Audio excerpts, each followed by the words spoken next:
Gareth Hughes. Mr. Speaker. Kia ora, Mr. Speaker. Ngā mihi nui kia koutou kia ora. I'd like to follow on from the last member's contribution. Of course, Minister Ryle is the worst SOE minister we've seen since the whole concept was introduced, but also we've seen one of the shortest contributions ever, possibly in our Parliament's history, with a notice of motion. Here you saw a minister blink and you would have missed it, introducing this government notice of motion number 1 to introduce Mighty River Power as a public organisation. Mr. Speaker, the Green Party supports this motion, but we're implacably opposed to the government's asset sale agenda. We believe it's important that there is public and select committee scrutiny of Mighty River Power. That's why we're voting for this motion. But we will continue to fight to our utmost in this House, on the streets, online, to oppose the fiscally reckless, economically riskless government asset sale agenda. The fact is we're more focused on delivering cheaper power for Kiwis, a cleaner, smarter, cheaper electricity service, not about flogging off the assets and flicking them overseas. But the Green Party is supporting this motion because we want to see Mighty River Power publicly accountable. Now, we saw Minister Ryle take possibly the briefest ever ministerial contribution introducing a government notice of motion to Parliament because he's embarrassed. Of course he's embarrassed, because he should have done this last year when the legislation was going through Parliament. He's embarrassed because he doesn't want to talk about the government's asset sale agenda. They know it's a vote loser. They know it doesn't make fiscal or economic sense. They know it's a loser plan, Mr. Speaker, so they're doing their darndest to not talk about it. Now, I challenge national members to stand up and take a contribution on this government notice of motion if they want to stand up for the asset sale agenda. But when we're talking about this government notice of motion, what we're seeing is it being listed as a public organisation. Since the partial privatisation, what we've seen is Mighty River Power no longer an SOE.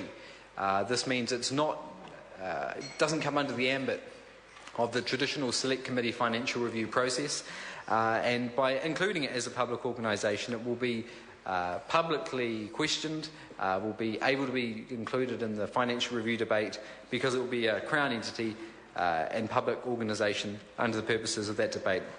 Obviously, it's still not Official Information Act requestable. We'd like to see greater public transparency. But the fact is, Mr. Chair, it highlights that Kiwis aren't in control of this SOE. They're not in control of their electricity market. The government would rather see the profits, the dividends, the control taken out of Kiwis' hands. The sale should not proceed. We've seen a referendum succeed. We've seen it pass the numbers with 327,000 signatures. This is a historic achievement. It's now only the 4th ever petition to get the numbers to force a referendum. The government shouldn't be pushing on. They talk about a mandate, but when they're dependent on the vote of one man, the man who sold out our privacy, sold out our human rights laws, Peter Dunn, he's also the man who's selling out Kiwis' assets. They don't have a mandate, and if they want to put it to the test, they should wait for the referendum. Listen to the voice of New Zealanders. Mr. Chair, Mr. Speaker, this asset sale agenda just doesn't make sense. They're spending hundreds of millions of dollars of public money on something New Zealanders don't want, they can't argue for benefit for, and is clearly falling apart. What we've seen is the value of MRP shares plummet since the asset sale. We've seen only 2% of New Zealanders be able to pick up shares. Mr. Speaker, this isn't the mums and dad investors that the ads and the government talks about. This is a minority of New Zealanders with the disposable income able to do it. Because of the old tax switcheroo and the government's fiscal decisions, we've seen a number of Kiwis, a majority of Kiwis struggling, and only the top few benefit, and here we see public assets going to the top few for their benefit. Mr. Speaker, it doesn't make sense. We know the government are unlikely to meet the original budget forecast of $5 to $7 billion, but more ridiculously, what we're seeing is every New Zealand taxpayer, even those who can't afford to purchase shares, paying for it. We've seen more than $124 million cost. We've seen $2.3 million in foregone profit from Mighty River Power a week. $2.3 million foregone a week. For what? For a minority of New Zealanders able to afford it. Mr. Speaker, it's a terrible strategy that's even costing taxpayers more.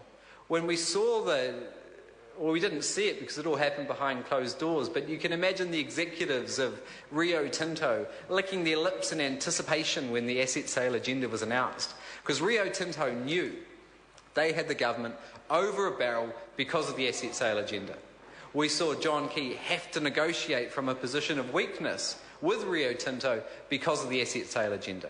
And we saw John Key literally pick up the phone against official advice, give $30 million of taxpayers' money to Rio Tinto and Tiwai because of the asset sale agenda, to protect the asset sale agenda. The government's doing everything they can, including the fiscally reckless buy now, pay later scheme, which is going to cost Kiwis at least $60 million. It's time to say, time for a cup of tea. It's time for a break. It's time for some sanity to prevail. The government has an opportunity with the referendum to listen to the people of New Zealand, to put it on the back burner, have a cup of tea, let's re-evaluate it. Mr. Speaker, the problem is, of course, that we're not debating what we should be, which is how do we deliver cheaper power to New Zealanders. Under the asset sale agenda, what we know is power is going to go up. Under this government, we've seen power go up and up, $300 a year for the average Kiwi household under national. Since the Bradford reforms, we've seen our electricity prices rise 72% in real terms, while across the developed world, theirs have dropped 6%. We should be having a debate, how do we get cheaper electricity to New Zealand households, New Zealand businesses, to support the productive sector? How do we keep Kiwis healthy, safe and warm in their houses, not in energy poverty, which we see at the moment?